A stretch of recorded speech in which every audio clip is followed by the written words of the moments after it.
Can we actually talk about why breathing is helping me calm down right now? It forces you to bring yourself back into some kind of equilibrium because you're getting more oxygen to the brain. And so it starts to dilute all of those chemicals. When you breathe and you breathe out, you're starting to create that equilibrium.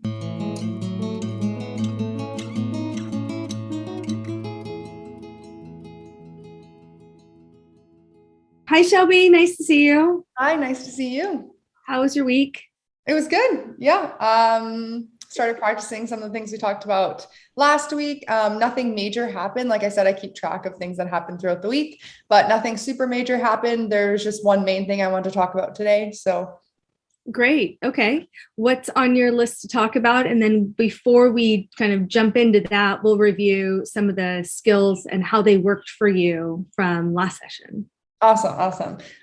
So this week I just want to talk about how we kind of touched on it a tad bit. We just mentioned it last time, but about being really afraid and anxious about my own death and the death of my loved ones, and just being super alert and on guard all the time, whether I'm like walking down the street or like in my house, if like the windows open at night or things like that. So just kind of how to deal with those like intrusive thoughts of, someone's going to come in the house and something's going to happen, like just the bad thoughts that come into my mind. Got it. Okay. Okay. So before we get into that piece, catch me up to speed on you had four different techniques, for the most part that we talked about. I know you keep a list of progress and how you were doing. You had a few journal prompts, the thought stopping. So where are you at with all of it? What worked? What didn't work? And if it didn't work, why? Because a negative response in therapy is really important. It tells us sometimes that either A, it's not a thing, or B, wrong technique. Okay. So I went climbing twice since we last chatted. So the first time I was climbing, I started to get afraid. I felt like the pressure because people were watching again. Um, and my friend was super helpful. She goes, think of something like nice and cozy right now, instead of like being afraid, like think of like a hot cup of tea or like a nice blanket or something. And I yelled back at her, I don't want to drink the tea. And, because I'm all nervous, but I was able to push myself to the point where I felt proud that I pushed myself. I went like a few meters higher, but then I got to the point where it was just a little bit overwhelming. So instead of continuing to push myself, I said, you know what, I'm just going to accept how I feel right now. And I think I'm ready to come down. And I was okay with it, and I just pushed past the feelings of being embarrassed and the feelings of like disappointment. And I was like, no, it's okay. It's not about finishing today. It's just about being mentally and emotionally stronger and like working with that. So yeah, so that was really good. And then the second time I went, I finished it. I did the whole climb. It was like a really fun one for me. And again, I reach a point where I start to get afraid. It's a certain height I've noticed. And I noticed I started to think about all these bad things that could happen. And then just as I was writing before hopping on with you, I started writing about my experience, and I realized that, oh, of course, if I'm thinking like all these negative things or scary things that are going to happen, I'm going to get scared. So I realized that. And I think I was able to stop myself in that moment, though. I kind of caught myself. I almost went into like a daze. And then I caught myself and I said, whoa, don't think these bad thoughts. Maybe just focus on something else. So my partner helped me think of maybe I could grab onto the rock as loose as I could, like don't grip as much as you can. So that was my main focus. So I was able to, stop thinking about all the bad things that would happen and then get more into my body and focus on something different. Excellent. So great job. I always say 10 gold stars, Thank you. Great job. I'm curious to know, how do you feel about the first climb and then the second climb? Because it sounds like you had some really great successes with each one.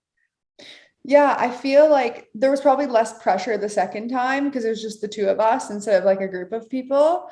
And I think I'm just learning to work within like my limits and what works for me. And I've also noticed that I've been talking a lot to people about just the fear of heights or the fear of being pressured or things like that. So anytime that I'm in a group of friends and it gets brought up, I'm always like, let's talk about that more. Like, what thoughts are going through your head? And I'm realizing that other people feel this way too. Mhm. And one of my friends said she always asked herself, like, oh, like why, like I should be able to do this. And I said, oh my God, that's exactly what I'm going through, you know? So just to know that other people go through these emotions as well. And my partner too called me the other day and he says to me, I'm feeling really frustrated right now.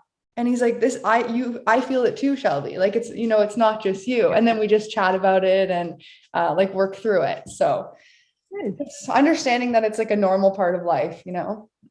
Yeah, and so that helps too, right? It's not just me and in my head, right? And that's not narcissism. I think it's just we get so wrapped up in how we feel about our own experience, right? We forget that, oh, I wonder if there's someone else that's having not the same but a similar, right, response or similar experience. So I love how you noticed the shoulds, because that's something we spent a lot of time last week talking about, that shoulda, woulda, coulda, and using the thought stopping. So, really implementing that, catching yourself with the should, and then implementing, okay, maybe if I stop and say, hey, I'm proud of myself, I did a really good job, and I don't need to finish, I can come down now.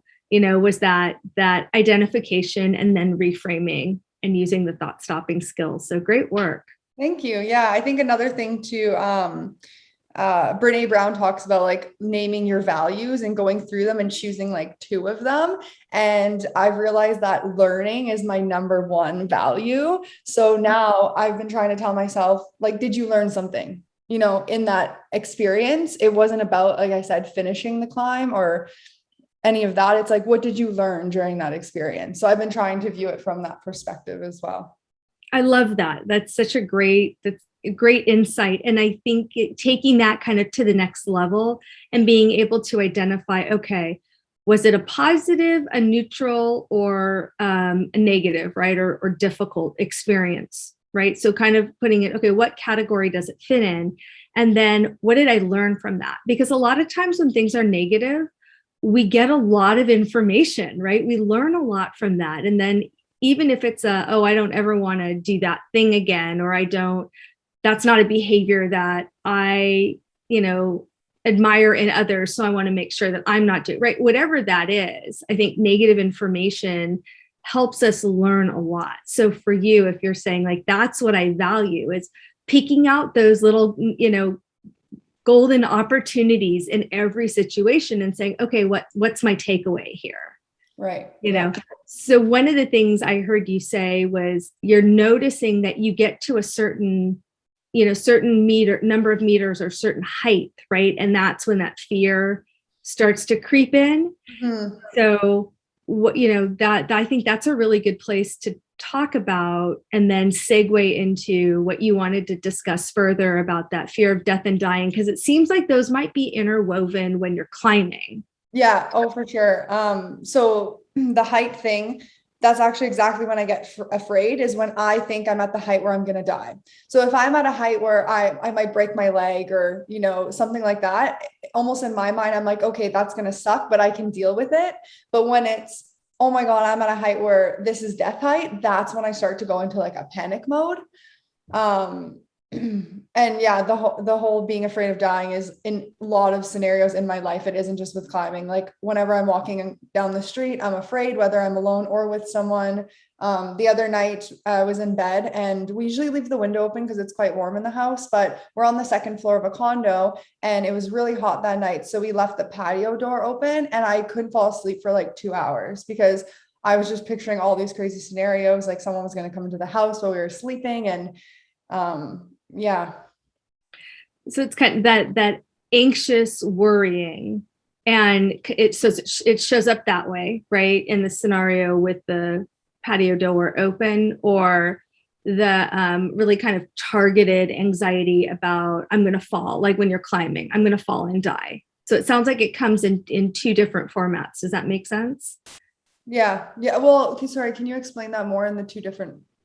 Yeah, just that it's targeted where, when you're in the middle of doing something like climbing and you say, okay, I've hit a height where if I fall, I'll die. So there's that fear. So it shows up in that way when it's something very specific that you're doing where you're not afraid in the beginning, but then you become afraid. And then the second scenario you mentioned was something like leaving the sliding door open and then not being able to go to sleep because you're worrying, right? Or you're starting to have anxiety about something bad happening. Yeah, I think, oh, if I could have, I'm worried I'd be in the situation where I would say to myself, oh, if I would have just shut the door, that bad thing wouldn't have happened. Okay. So that shoulda, woulda, coulda stuff, right? Yeah. Yeah. Yeah. So, sometimes things like this are rooted in our past experiences, right? And sometimes that's early childhood stuff. And other times it's rooted in something specific. So if you've, fallen climbing before, right, it makes sense you would have that kind of fear continue to resurface, right? So with the fear of death and dying, do you find that comes in all the time? And what I mean by all the time, right? I know that sounds super dramatic, but I'm saying that for a reason, right? Where everything you do, there's this split second where you feel like, if I do this, all of these things, these bad things are going to happen. I'm going to die. Somebody I know is going to die. So is that coming up in all of your experiences or most of your experiences or just targeted ones? I would say not all of them. I would say every day though. Okay. Yeah. So like a couple times a day. A couple times a day. Okay. So do you know exactly like those few times what they are, or is it random? There's definitely scenarios that will make me more anxious than others. So walking like on the street, again, whether I'm by, especially if I'm by myself, but even if I'm with someone, especially at night, I get like really worried, or if there's like strange people walking by or like that I don't trust. I feel like strangers are hard to trust in general because you just never know. And then, oh, well, actually, I had to hike in to get to the climb and I was by myself because I showed up late. And I walked past a girl, and usually I'm okay with females. Like, usually I don't worry as much. But even then in my head, I thought, oh man, like maybe she's going to hurt me. So I kept looking back to make sure she had gone by, and she was really nice. She smiled to me and everything. And like I said, usually I don't get that panicky with female, but I did in that moment. And then I also was really afraid of bears when I was walking. I like thought I heard a bear growl and I just like started running. So yeah, animals too. I just feel like I'm always on alert. Like I'm always on edge. I always feel like something bad's gonna happen. And then with other people, I really feel it when my partner is like driving to work or like driving long distances. I'm always just stressed that something bad's gonna happen to him, like in the car. Okay. And so things like that are coming up, like you said, 2-3 times a day. I just want to make sure that I'm understanding correctly. Yeah, I would definitely say like every day, 2 to 3 times. Yeah. Okay, got it. And so I know that we've talked a little bit before, and so kind of thinking about your trauma and only talking about what makes sense for you, right, or comfortable in this moment. When you talk about walking down the street, is there anything that's happened for you that you would identify as trauma with that specific thing, right? Were you mugged before or harmed in that way? No, so nothing specifically in that scenario has happened. But so I started reading the book, The Body Keeps the Score, which you recommended. Yes. And he talks about how if you've been through trauma, you kind of are on edge, because if you can't trust the people who are supposed to protect you, how can you trust like a stranger, right? So that's kind of how I feel. Like, how can I trust a stranger when I don't know them and I don't know what they're capable of? And with all the bad things that happens in the world, I think I'm just really stuck on that. And I say, well, it could happen to me, because I mean, it can. So I don't know how to accept that there's bad things in the world, but like my heart's starting to race. Sorry. Okay. Okay. Yeah. Take a deep breath. Good. I know you have some water with you. If you want to take a sip of water, that would help. Yeah.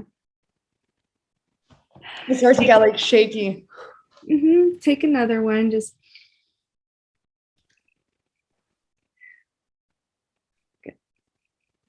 One more.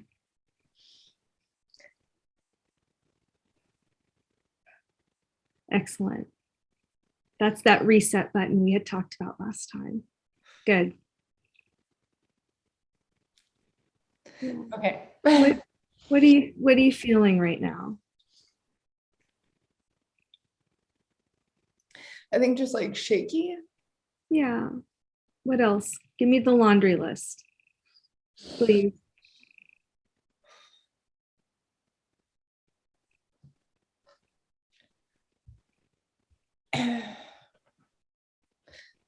Well, I don't know. I just, like I said, I think I get stressed because I don't know how to be safe and on guard, but then also not let it like take over my life with anxiety.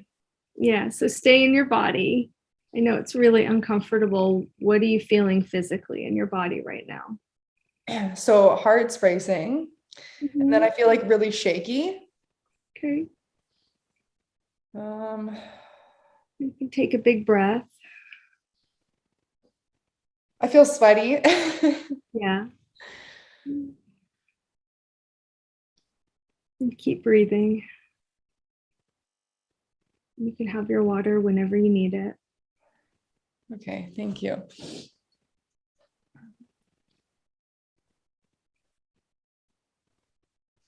Good. What emotionally are you feeling? Not why, but what? What are you feeling? Anxious, afraid, worried. Okay. What are you worried about right now? Or what are you anxious about in this moment right now?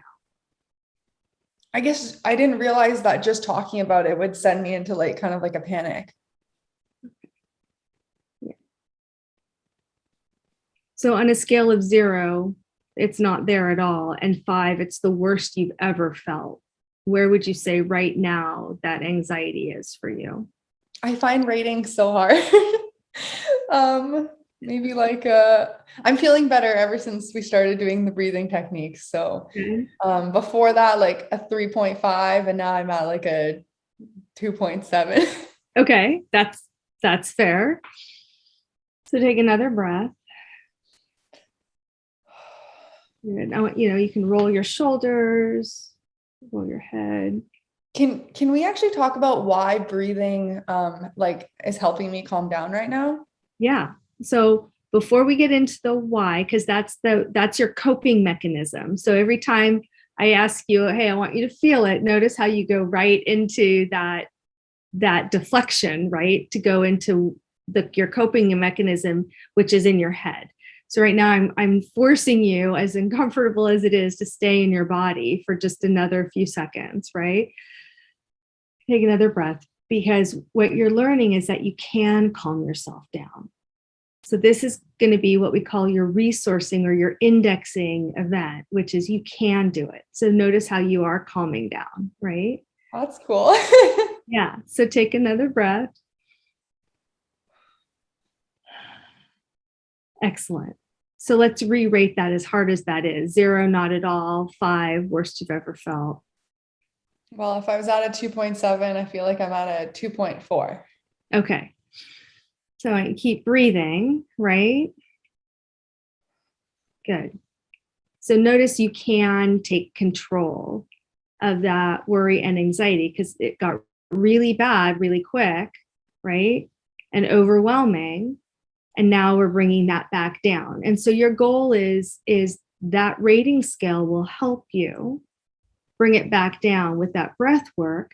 And getting to a 0 is impossible for almost everybody with most things, right? So if you can get down to a 1, between a 1 to a 2, 2.4, like, okay, we're getting back to some, equilibrium that makes sense for you. Every person is different, but what, just talking about you, right? So notice you're starting to calm back down, right? Yeah. So I'll answer your question. The reason why it works is what you noticed happening is the minute you started talking about it, your fight, flight, freeze response went on. And so it basically is going danger, danger, danger, danger. And so it's hypersensitive for you. You've got it trained really well.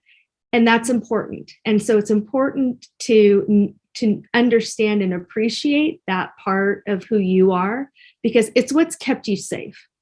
If you didn't have it, you wouldn't be tracking potentially dangerous events. And so you wouldn't be paying attention to it. And so, a lot of different animals, more than just mammals and humans, all have that mechanism. And it's tuned at different levels based on our experiences. So for you, based on your experiences and the trauma, it's highly tuned. And so you're hyper aware, we call it hyper vigilant. So if you think about it as like a dimmer, like a light switch, it means you have the light switch all the way on. So something happens and you flip the light switch on. And then that causes the heart racing, the tears, the sweatiness, becomes harder to breathe, right? You notice that you get a lot more flustered, your body language changes a little bit. Am I having those physical symptoms because my body's trying to warn me that something bad is coming? Yeah. Okay. Yeah, exactly. And so when that mechanism gets flipped on, you have a dump of a bunch of different stress hormones. In fact, some research has shown there's more than 30 of them. So you flip the light switch on, your whole body floods with that emotional response, but also biochemically. So that causes that physical reaction. Make sense? Yeah. So very long-winded answer. The reason breathing works is it forces you to bring yourself back into some kind of equilibrium, because you're getting more oxygen to the brain. And so it starts to dilute all of those chemicals. That's the science behind it. So when you breathe and you breathe out, you're starting to create that equilibrium. Okay. Do you know if animals also can do this breathing technique to calm down? Animals shake. So if you've ever seen deer, when deer get scared, they start from their head and they shake all the way down to their tail. Oh. So typically animals will shake. My dog shakes a lot, and I find he has pretty bad anxiety. I wonder if that's why he does that. Yeah, so you shake when you're scared, but also animals will shake to calm down. And so there is a technique where you can literally shake, like the Taylor Swift song, right? It works. It's much harder to access sometimes. So breathing is really good. So your indexing event is going to be this experience where you started to panic a little bit, have that anxiety creep up, right? And you were able to get yourself calmed back down. Okay. And so the more I practice this, I'm guessing the easier it will get, right? Yes, exactly. Okay. The more you practice it, the easier it'll get. And so your coping mechanism is to go into what we call intellectualization. That's why when you start to spin, you're like, well, why? Well, why? Well, here's all the details. And part of it is you're trying to stop the physical feeling in your body because it's so uncomfortable. And so I'm trying to push it into my mind so that I don't have to deal with it physically. Right. And so that's why you said last time, don't go over the whys right now. Just focus on calming yourself physically. Exactly. Accepting the emotions physically. Okay. And is it helpful if I name how I'm feeling physically, like we just did? Yeah. It's helpful if you can do that, because again, your coping mechanism, your defense is going to be that, well, why? Well, why? Well, what can I do? Why is it happening? I don't understand. Let me pick it apart. Let me talk about it. And that'll keep you spinning in that anxiety. Oh, that's my coping mechanism right now. Interesting. I didn't really connect the two. Okay, got it. So now I'm trying to switch into a new coping mechanism, which is, okay, so the first thing we did was kind of felt how I felt in my body, and then named how I was feeling in my body. So I said sweaty palms, racing heart, etc. And then third was to name emotionally how I was feeling. I said scared, anxious, and then to focus on my breathing. Yep. Okay. And notice how we stayed away from the details. Okay. Okay. So, and you said look at the whys when I get home, or like I talk about it after the experience is complete. Right. What about after I've calmed down? Like, is that an okay time to talk about it, or will it kind of send me back maybe into an anxious? It just depends on what it and on what the event was that triggered it. So what happened was, just by talking about the situation, right? That was the trigger. And so it triggered you into that fight, flight, freeze response. So that's what a trigger is, and how that works, right? And it's not logical, it's not rational, and a lot of times it's not conscious. So the goal a lot of times with trauma work and with these kinds of worries and anxieties around death and fear and how that creeps in all the time for you, it's rooted in trauma.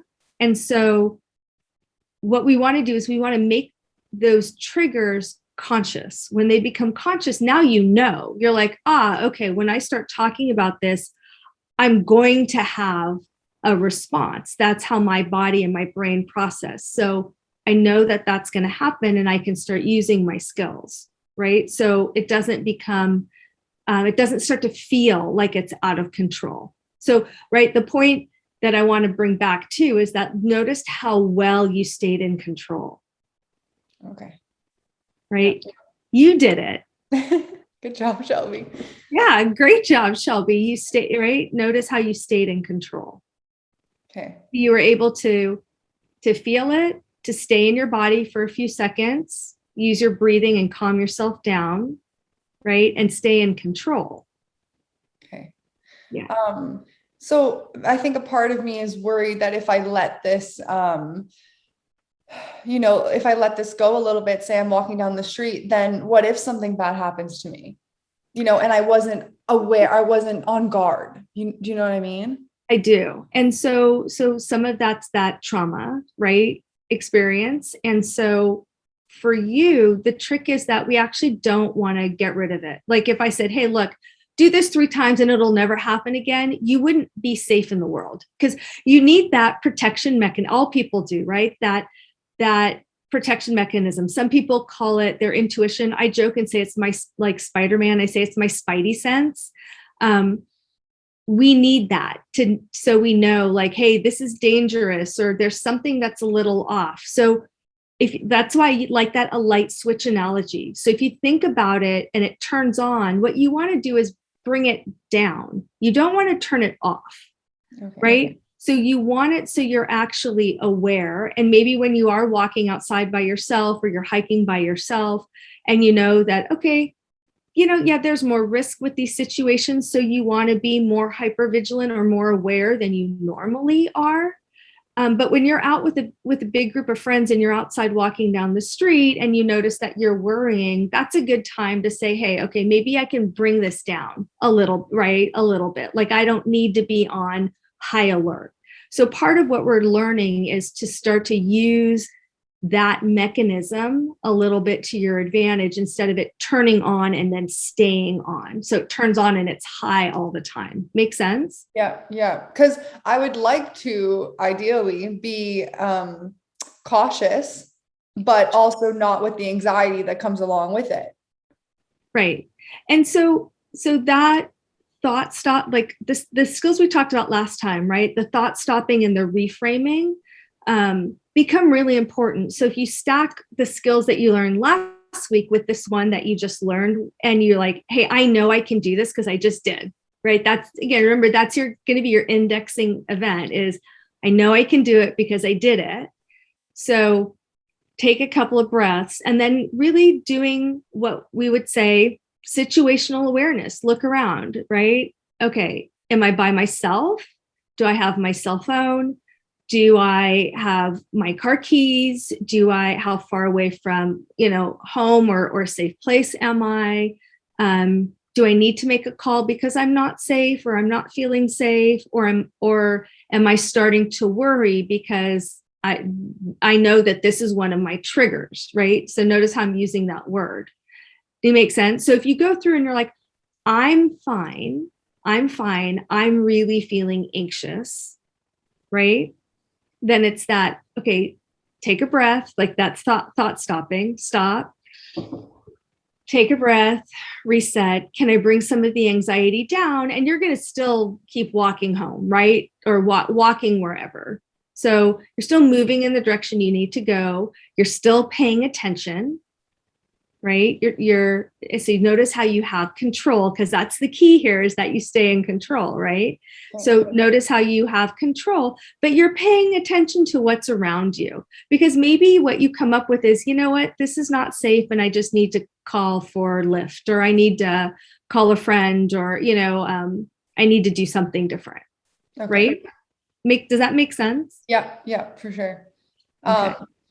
In regards to like the like thoughts that keep coming up on the daily about something bad happening, how are some other like ways I can deal with the actual thoughts? Like, is it I have to go do something to not think about it, or what kind of stuff can I do with that? Yeah, so I would say, really try that thought stopping technique first, and see, and again, either what we just did or what we did last week, see if you can get some of that to start working a little bit quicker for you, right? And then it's, okay, is this something I need to worry about right now? Yeah, is this something I need to worry about right now? And if the answer is yes, for whatever reason, okay, then what do I need to do next? Do I need to go somewhere, call somebody, like, I don't know, right? I don't know what the situation would be. Or is it, no, this isn't something I need to worry about right now. My partner said he would text me when he got there. It's going to take him another hour to get there, and so if I haven't heard from him like in an hour and 15, then I'll call. Okay. And this will all get easier, right? The more I practice it, like I hope that eventually, I won't have these thoughts and that I can just go about my day and focus on. Yeah. I mean, I don't want to say you won't have them, you'll never have them, right? I think the goal is more about, when I do have these thoughts, it'll be easier for me to redirect myself. Okay. Right. So if I notice, oh wow, okay, Joe, I'm really like saying to myself, right, okay, I'm really worrying right now about this thing. Take a breath, stop. Is this something I need to worry about right now? No. Okay. What do I need to do next? I've got a call in an hour. I need to prepare for that thing. Okay, go do that. Right. Me talking to myself. And it happens all the time. I teach this stuff, right? So like the idea isn't that it'll never happen. It's when it does happen, you're starting to catch it sooner, and it's easier for you to notice when it's happening. So it's not getting to the point where you feel that heart racing, out of control, tears.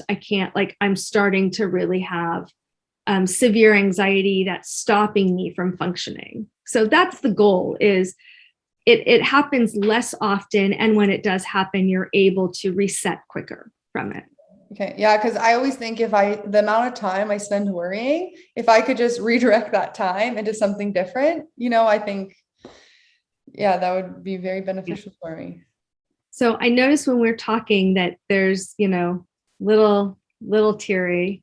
Are you feeling? I'm okay right now. You're good. Okay. I just wanted to check in before we kept They're going. always there. It could happen at any time. One more thing I actually want to talk about, because it's current. Yeah. So tomorrow I'm going to a volleyball tournament, and it'll be my second beach tournament I've ever played in. So the friend I played with last time, it was my first time playing with her, and we just met each other a few weeks ago, and she's super lovely and great, but she's a little bit fiery on the court, right? And so when we're doing good, she's really like energetic and strong, and I find I'm a little bit quieter. And also I was very anxious, but when we're not doing so great, I find she's a little bit like fiery. So I don't know always how to, I don't know how to respond to that. Or like at one point I almost started like crying, but I kind of said, no, it's okay. Like it's all good. And I'm very hard on myself. So Mhm. I find having another person hard on me is just like a double whammy. And it's Mhm. a lot for me to like deal with emotionally. But what I realized out of this experience was that if I'm expecting someone else to, be supportive, even in the bad moments or even when I'm not doing so well, then I feel like I should expect that from myself. So when I like, because I talk very mean to myself if I'm not doing well, and how can I expect someone else to, encourage me in that way in those bad moments when I can't encourage myself? So I'm actually happy like it happened because that was a big realization for me. But yeah, so we're playing again tomorrow, and like I said, super sweet and everything like that. Like she's great, but I am a little bit worried that maybe if I'm not doing so good, that it's just too much pressure. So I don't know how to respond to that or how to deal with that. Do you feel like that's something that you could talk to her about? So I actually did mention it during practice one time. I said, "Hey, is anything bothering you? You just seemed a little quiet in the last game." And she said, "People have told me this before. Like I know I'm very like fiery, and I know that if we're not playing well, I'm just not very into it." So it is something I've talked to her about before. But I also think she's like very competitive too. So in tournament, it's even more kind of pressured. So yeah, it is something I definitely brought up. And I told her that I'm sensitive and like I've been going to therapy and all of that. So I was super open. Got it. Did she ask like how she could best support you, or do you know like what she could say or what would be helpful for you? Well, I actually said, because you're so energetic when we're playing really well and I'm a little bit more quiet, I said maybe in the times that, we start to go down, maybe I can be that supportive like person who lifts us up again. Good. It's a great solution. And was she open to hearing that? Oh yeah, like super open, like super nice. So she was definitely open to hearing that. But again, I think it's just like she maybe goes into a different mentality or mindset when it's competition time and maybe I'm not doing so well. So I get really anxious, when there's like a pressure to perform. And some people, like my partner, he actually likes being told, "Oh, you're not going to be able to do that." He's like, "Oh, I'm going to show you," where I'm the total opposite. If you say that, I get small and I say, "Oh, like maybe they're right." I really need that support that you got this, like, come on. But again, like now I'm realizing that if I expect this from other people, I should be able to give it to myself. Yeah. So, part of it is that reframe, right? That you're talking about and being able to kind of coach yourself along and speak nicely to yourself. And it's so much harder to do that in your outside voice to other people, right, than it is internally. So what do you think you need in those moments where, okay, maybe you aren't playing, you as a team, right, are not playing well, and she's getting quiet. What do you think you need in those moments, either from yourself or from her or both? Well, I think ideally, if I was relying on another, like an outside like person, I would want her to continually give me that support, even in the moments that we're not doing so well, like the same support she gives when we're doing well. But I mean, you can't always rely on other people to give you what that you need in that moment. So if I were to rely on me in those moments, I would want to just be able to separate myself, because we talked about this last time a little bit, but I really absorb everything everyone else is feeling. So as soon as someone else starts feeling something, I can feel it. And I just need to be able to separate myself from that and be like, okay, maybe we're not like just being accepting. Maybe I'm not playing so well right now, but the more pressure I put on myself, the worse I'm going to perform. So I just need to shake it off. I need to relax. And I just like I need to have fun. Like I'm honestly there to have fun. I don't care if we win, I want to learn again, my value. I just want to play more so that I can learn and be better. So Okay. I don't know how to separate myself from other people's emotions. Yeah, so I think part of it is saying exactly that to yourself right before the game, right? And using that as your visualization. Okay, what's my goal? What do I want to do? How important is winning? What am I here for? And then being able to, when you notice you're being super negative, right, use those reframing techniques, thought stopping techniques of, okay, stop, this is not helpful. Much harder to do when you're in the midst of playing a game, right? So if you're like playing and you're getting negative, it's really hard to try and implement, hey, do all of these therapy techniques, right? You know, Yeah. different than if you're, you know, hiking or you're sitting at work where you can take, you know, 30 seconds or whatever to try the reframe. So try the thought stopping piece as far as just like, okay, stop, right? Focus on the game. So see what you need. You might have to play around with what words work for you. Everybody's different, but you really want to like, it's that redirect, right? Of, okay, stop being negative, redirect, focus on the game, focus what I'm doing, you know, focus on what I'm doing, right? You can go back and analyze it later. Okay. Right.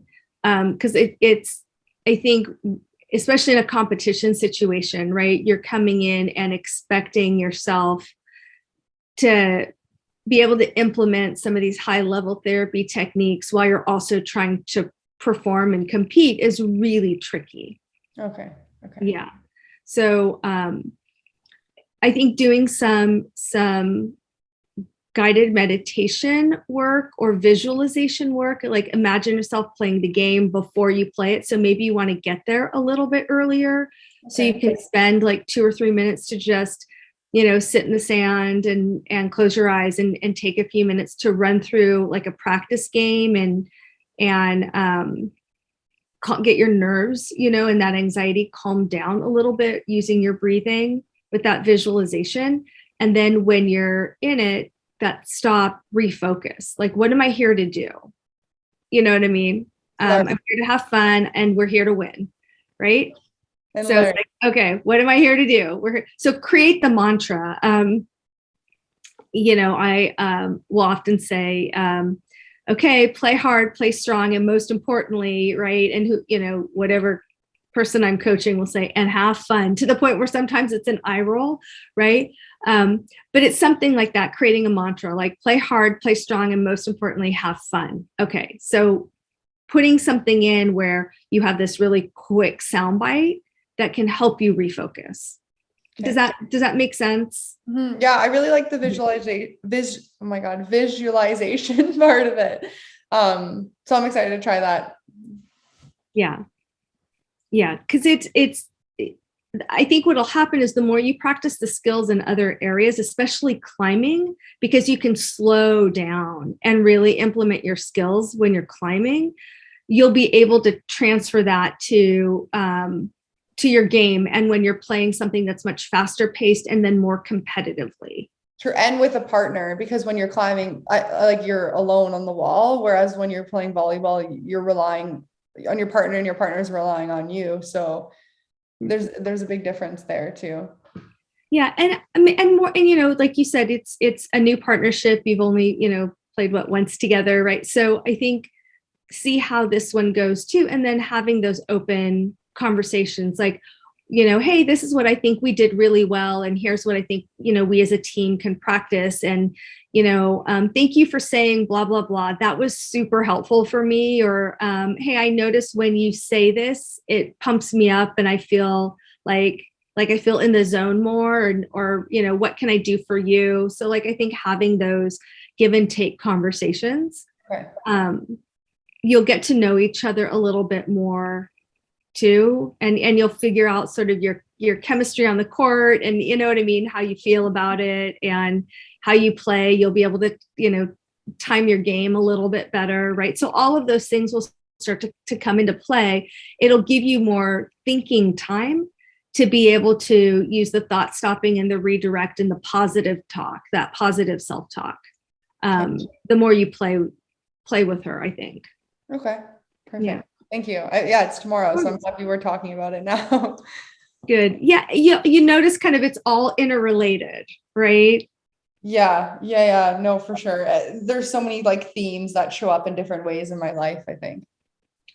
Right. Exactly.